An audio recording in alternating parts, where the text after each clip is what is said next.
Bonjour à toutes, nous voici aujourd'hui pour la vidéo numéro 2 du challenge 3. Donc le challenge d'une, la modèle d'atelier Emily. Donc moi je suis Fanny du compte Instagram Pink Flamant Rose et j'organise les challenges tricot. Voilà, on en est déjà à notre troisième challenge et donc la vidéo de présentation avec tous les codes promo, c'est dans la première vidéo du challenge numéro 3.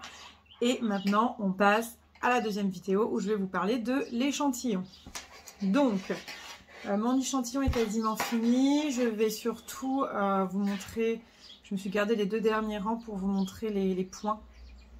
Et vous montrer qu'il n'y a rien de compliqué dans ces points. Voilà, on va pas super bien, ça rend déjà assez bien. Voilà. Je suis très contente du rendu, je pense que ça va vraiment être très joli. Donc moi j'avais choisi la laine de Loli la Fée en coloris antique, légèrement plus rosée en vrai, elle est magnifique, j'ai jamais vu une couleur comme ça sur les différentes marques qui existent. Elle a un petit côté lacté mais légèrement rosé, vraiment très jolie. Pour celles qui connaissent Knitting for Olive, elle fait un petit peu penser au coloris poudre mais plus rosé, donc trop beau quoi. Le coloris poudre de Knitting for Olive est plus beige. Donc moi j'adore, je suis complètement conquise avec un pantalon écru, ça va être magnifique. Voilà, donc je refais un petit point sur l'échantillon. Donc l'échantillon, c'est ce que l'on fait pour s'assurer que notre taille sera bonne au final, parce que tricoter pendant des heures, des semaines, des mois et se retrouver avec quelque chose de trop petit et de trop grand à la fin, enfin franchement je pense qu'il n'y a rien de pire. Perdre une heure à faire un échantillon, perdre voilà, une heure de temps à faire un échantillon, mais en fait c'est pas perdre du temps, c'est vraiment gagner du temps sur le final. Et encore des fois, même avec un bon échantillon, on n'a pas tout à fait pile poil le rendu que l'on souhaiterait, donc j'imagine même pas sans échantillon. Donc l'échantillon il est donné dans le patron. Donc là Émilie nous donne échantillon 22 mailles 32 rangs, 22 mailles 32 rangs. Ensuite on va le bloquer, je vais vous montrer, et sécher. Il faut qu'il fasse 10 cm sur 10. Le plus important, parce que ça on pose la question tout le temps et c'est normal, le plus important c'est la largeur. En plus les patrons d'atelier Emily vous donnent un nombre de centimètres en général pour la longueur de votre projet et pas un nombre de rangs. Donc comme c'est un nombre de centimètres, vous suivez le nombre de centimètres, et même si votre échantillon était plus long, c'est pas grave du tout. L'important c'est que vous ayez les bonnes dimensions sur la largeur, pour être sûr, pour pas vous retrouver, parce que si votre échantillon fait 9 cm au lieu de 10 et que vous prenez votre taille, clairement vous allez vous retrouver avec un projet plus petit, plus serré, voire trop petit. Et si jamais par exemple ça fait 11, alors là vous allez vous retrouver avec un projet trop grand. Et donc là ce qu'il faut faire c'est changer de taille d'aiguille si jamais votre échantillon ne convient pas. Moi j'ai des marques sur lesquelles l'échantillon convient parfaitement. Mes petites knits que j'adore, si vous me suivez depuis longtemps vous le savez, je baisse toujours d'une taille d'aiguille je crois. Voilà, donc après voilà, on fait l'échantillon, on baisse d'une taille, une demi-taille d'aiguille, et puis voilà. Donc l'échantillon se fait en aiguille 4. Donc moi je fais en aiguille 4 et puis après on verra si je garde des aiguilles 4 ou si je passe à des aiguilles peut-être 3,75 si jamais c'est trop grand, ou voilà, à voir. Donc le point ajouré se fait évidemment sur l'échantillon. Je sais que certaines préconisent de faire 2 rangs de points mousse en dessous ou 3, je sais plus, et des mailles endroit sur les côtés pour que ça fasse vraiment un espèce de cadre. Moi perso j'en vois pas trop l'intérêt, mais les peu de fois où je les fais, à chaque fois je me plante, finalement je sais jamais où commencer à mettre ma règle, donc finalement c'est pas très efficace. Donc après je vais le bloquer, et avec les épingles on arrive quand même très bien à mesurer son échantillon. Donc voilà, donc l'échantillon en effet, si jamais vous vous retrouvez avec un échantillon qui est plus grand, donc qui fait plus de 10 cm, il faudra baisser de taille d'aiguille, c'est à dire qu'il faudra faire 3,75 ou 3,5. Si jamais vous avez un échantillon qui est plus petit, donc un échantillon plus à 9 cm par exemple, il faudra monter de taille d'aiguille, il faudra monter à 4,5. L'idéal c'est de refaire un échantillon pour être sûr, parce que des fois on se dit ah oui ça va passer en 3,75, en 3,5, puis finalement pas toujours pile poil. Bon voilà, si on veut être précis, on refait un échantillon, mais la plupart des personnes qui tricotent n'en refont pas, mais voilà, c'est quand même un conseil voilà, pour être sûr. Donc je vous avais expliqué dans la première vidéo comment choisir votre taille. Donc ça c'est pareil aussi, c'est-à-dire que on est rarement sur une taille pile poil. Des fois on va choisir, on va être un petit peu au-dessus ou un petit peu en dessous en fonction du rendu qu'on veut, mais on peut aussi choisir notre taille en fonction de notre échantillon.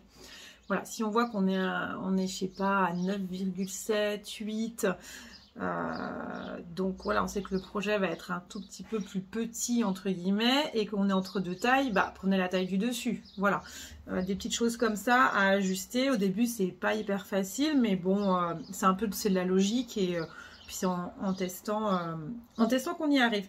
Donc maintenant je vais vous montrer le point ajouré qu'on fera tout le long de ce projet. Donc moi je vais finir mon échantillon.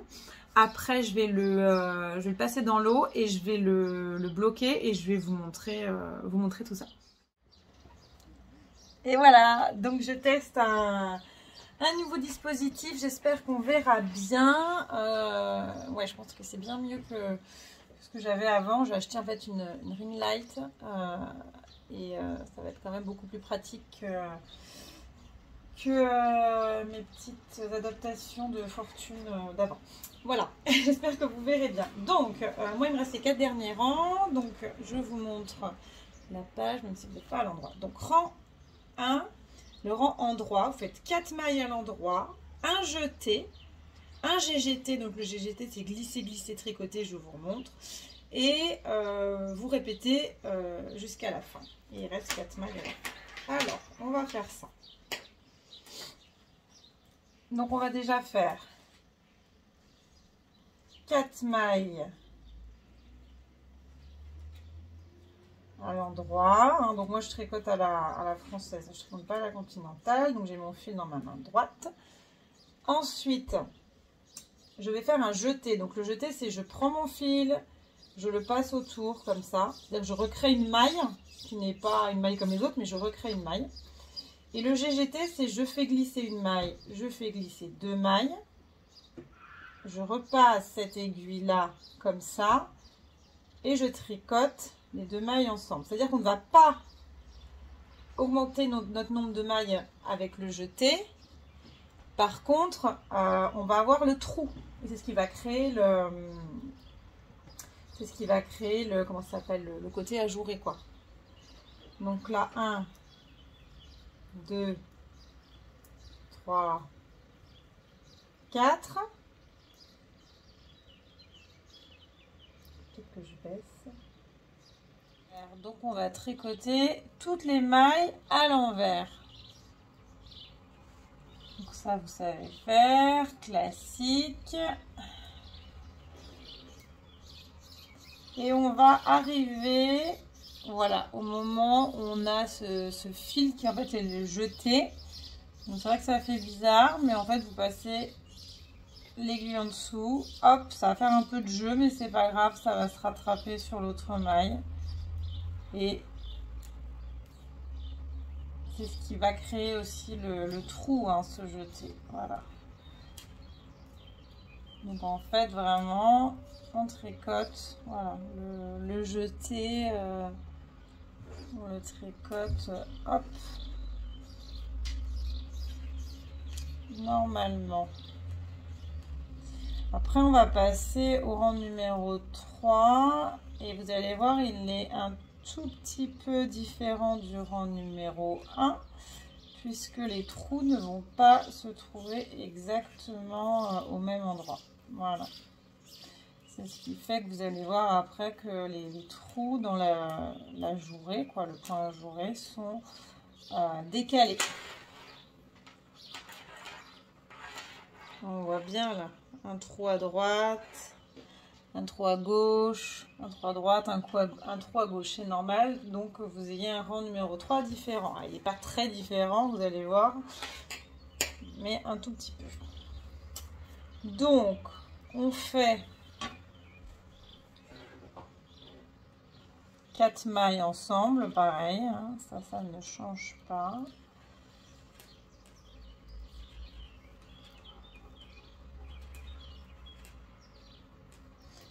Voilà. Ensuite, on fait 2 mailles ensemble. Voilà. On fait avant le jeté cette fois. Et après, on fait le jeté. Et on repart sur 4 mailles. 1, 2, 3, 4. Là, on a 2 mailles ensemble. Et là, on fait le jeté. 1, 2, 3, 4. 2 mailles ensemble. Là, on fait le jeté et hop.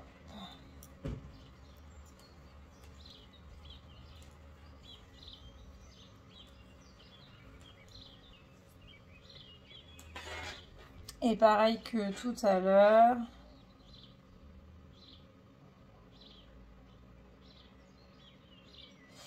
Voilà.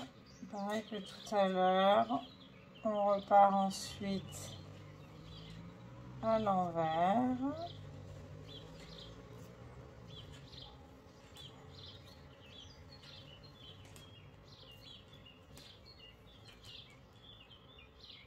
Vous avez toujours le fil du jeté qui rend pas pareil, mais c'est pas grave. Vous avez vu, hop. On arrive là, pareil, voilà le jeté, le fil un peu lâche. On fait la même chose, hop.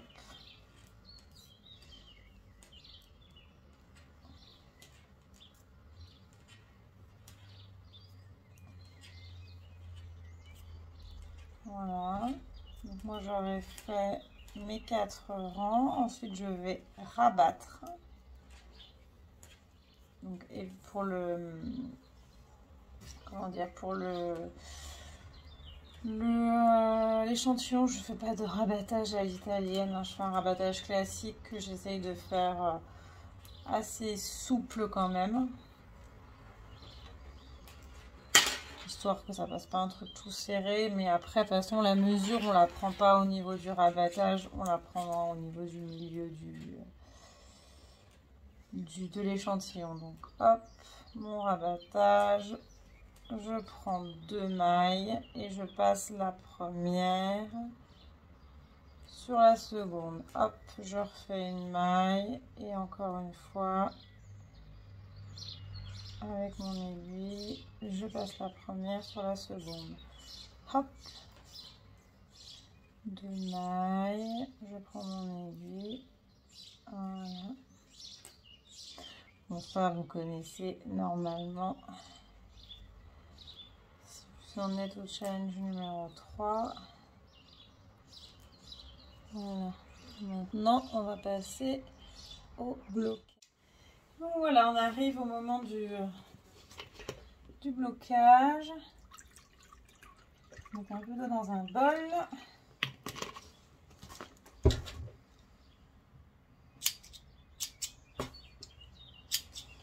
Hop, vous allez tremper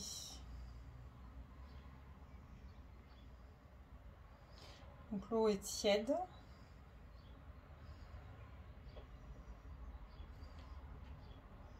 Et on va laisser tremper.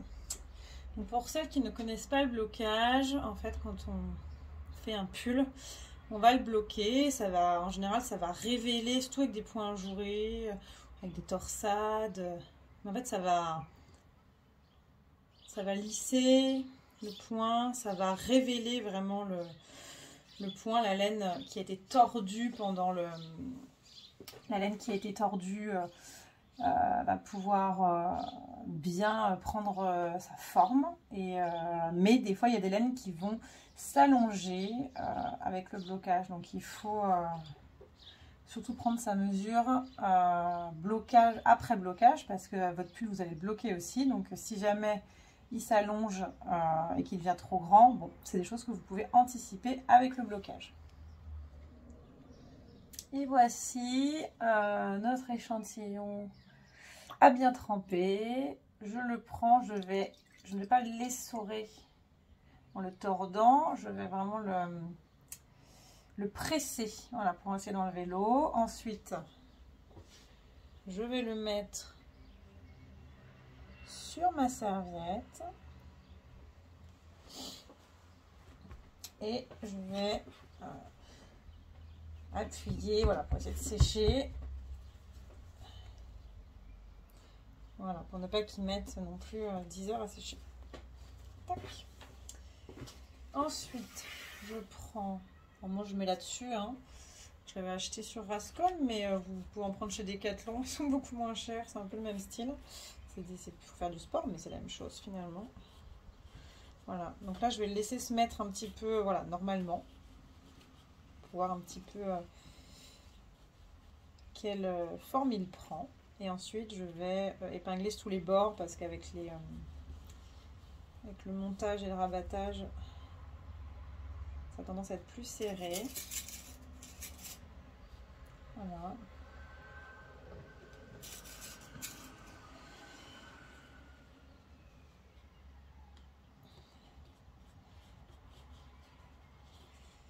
Voilà, je pense que on est pas mal.